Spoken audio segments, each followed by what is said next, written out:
Ноќно време во Вашингтон. Вработените во Раса, индиски ресторан, подготвуваат нарачки за носење. Но со уникатен пресврт, клиентите не знаат што добиваат, тие нарачале само врз основа на цената, а не што се нуди на менито. Се фокусираме на повеќе од затоплена храна, особено некои од протеините кои не се толку свежи, кога ќе ги подгреете следниот ден, муштериите добиваат мешавина од тие состојки. Храната беше нарачана преку мобилна апликација наречена Too Good To Go, која ги поврзува рестораните, кафулињата, супермаркетите со корисници кои сакаат да купат храна често, блиску до незиниот рок на траење, со многу намалени цени. Оваа порција од Раса обично чини од 10 до 13 долари. Преку апликацијата чинеше 6,5 долари.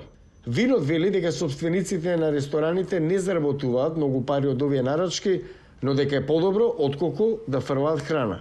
И дополнителна придобивка од трендот, придобивање нови муштерии. Имаме многу гости кои првпат не пронајдоа со само отварање на апликацијата. Too Good To Go започна во Данска 2015, но сега работи во Европа и Северна Америка. Според подпредседателот на компанијата за Северна Америка, сега има околу 8 милиони корисници само во Америка.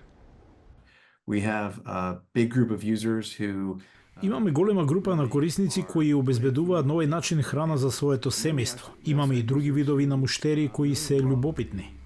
Но кога храната мора да се фрли во ѓубре, има апликации за тоа.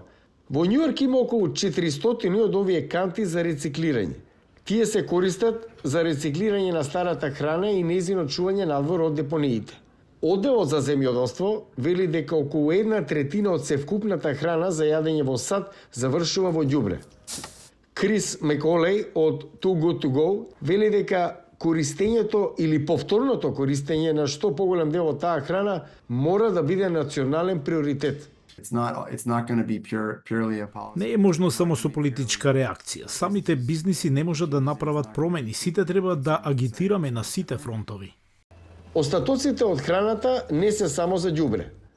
Гнилите остатоци придонесуваат за климатските промени со производство на метан, еден од најмокрите стакленички гасови.